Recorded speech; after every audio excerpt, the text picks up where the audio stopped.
যত ইনোসেন্ট ছেলে আছে সবগুলো ছেলের ভাগ্যের মধ্যেই না 2 নাম্বার মেয়েগুলোই জোটে।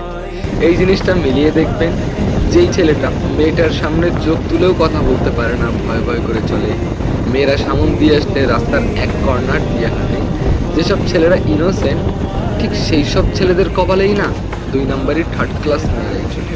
এই জিনিসটা মিলিয়ে দেখবেন। আর যেই ছেলেরা একটু প্লে বয় টাইপের বা হাবিজাবি অনেক চাপা মারতে পারে বেশি, সেই ছেলেদের কপালেই ভালো মেয়েরাই জুটে।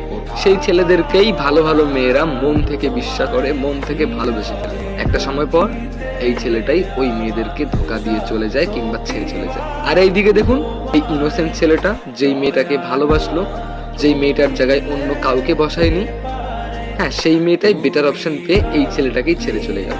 আসলে আস্তে আস্তে না সময়গুলো এরকম হয়ে যাচ্ছে, ভালোরা পাচ্ছে খারাপ আর খারাপরাই পাচ্ছে ভালো। দেখুন, যেই ছেলেরা বেশি কথা বলে না, যেই ছেলেরা ভালোবাসার কথা প্রকাশ করতে পারে না, একটা মানুষ অফলাইনে থাকার পরেও 1000 বার মিস করছে, কিন্তু তারপরেও মুখ ফুটে একবার বলে না যে তুমি কেন অনলাইনে নেই, আমি অনেক কষ্ট পেয়েছি তুমি অনলাইনে না আসাতে। এগুলো যেই ছেলেটা প্রকাশ করতে পারে না, সেই ছেলেটারই প্রিয় মানুষটাই হারিয়ে যায়।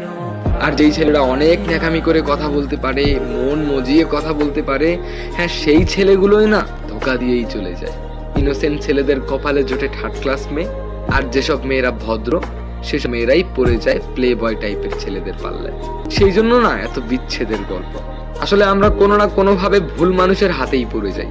সেই ভুল মানুষটা ভুল করে জানা সত্ত্বেও বারবার ক্ষমা করে দিয়ে বারবার ধোকা খায়। দেখবেন সেই সব মানুষরাই ভালো আছে, যেসব মেয়েরা দেখেন একটা একটা করে রিলেশন করতেছে, ছেড়ে দিচ্ছে, বাস কোনো কষ্টই নেই। বা যেসব প্লে বয় টাইপের ছেলেরা আছে, একটা একটা করে ধরতেছে, ছেড়ে দিচ্ছে, ওদের কোনো কষ্টই নেই, ওরা সুখেই আছে।